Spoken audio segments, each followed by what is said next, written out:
Chief Minister Shri Bhupendra Patel, while inaugurating various projects at Gujarat University in Ahmedabad, stated that Gujarat is committed to implementing the vision of women-led development given by Prime Minister Shri Narendra Modi.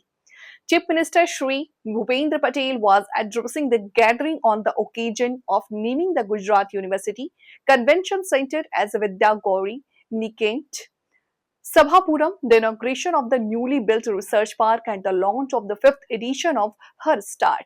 The Her Start initiative by the Gujarat University Startup and Entrepreneurship Council provides incubation, mentorship and market access support to women-led startups. The 5th edition of the program has committed at Gujarat University.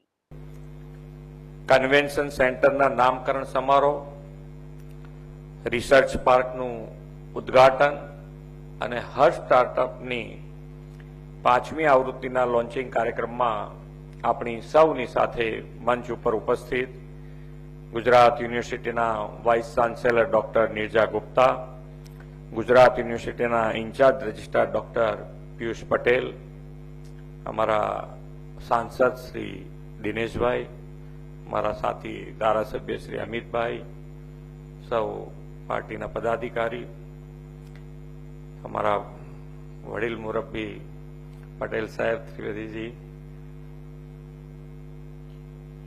आमंत्रित सर्वे महानुभाव, press media ना मित्रों, सौने मारा नमस्कार।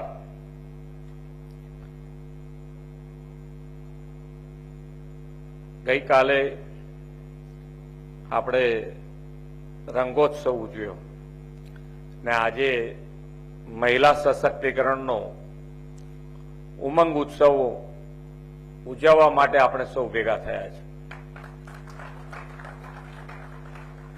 विश्व नेता ने यशस्वी वडाप्रधान श्री नरेंद्रभाई मोदी ने वीमन डेवलपमेंट नहीं परंतु वीमन लेड डेवलपमेंट नवतर अभिगम अपनाव्यो छे। તેમના નેતૃત્વ અને માર્ગદર્શનમાં આજે દેશમાં સર્વગ્રાહી વિકાસમાં નારી શક્તિની ખૂબ મોટી ભાગીદારી છે। વુમન લેડ ડેવલપમેન્ટનો આ સુવર્ણ યુગ છે। હંમેશા કહે છે સાહેબ, यही समय है, सही समय है। હજુ આ વિદ્યાર્થીઓ બોલે તારે મજા આવે। यही समय है,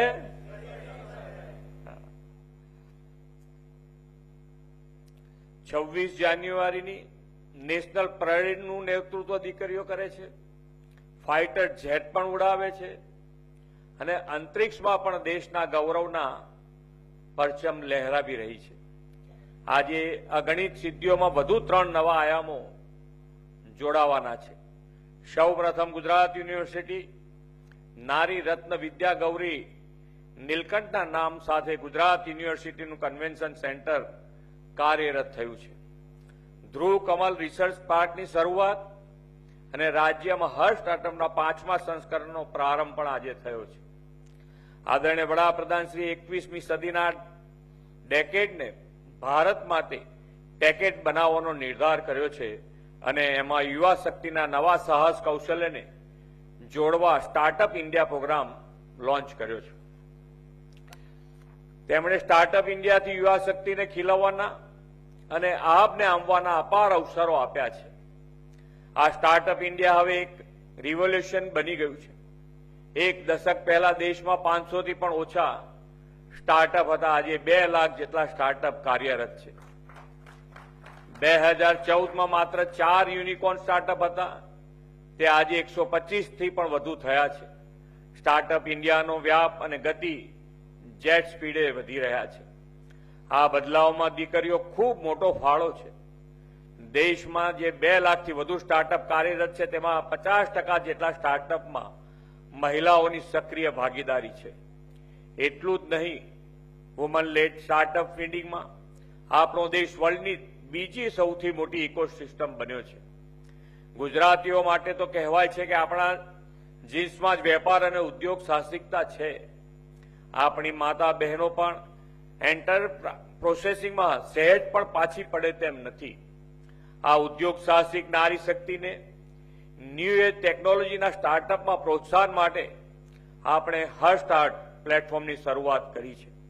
પાછલા 4 વર્ષમાં આ પ્લેટફોર્મ દ્વારા 600 જેટલી મહિલા સ્ટાર્ટઅપને મદદ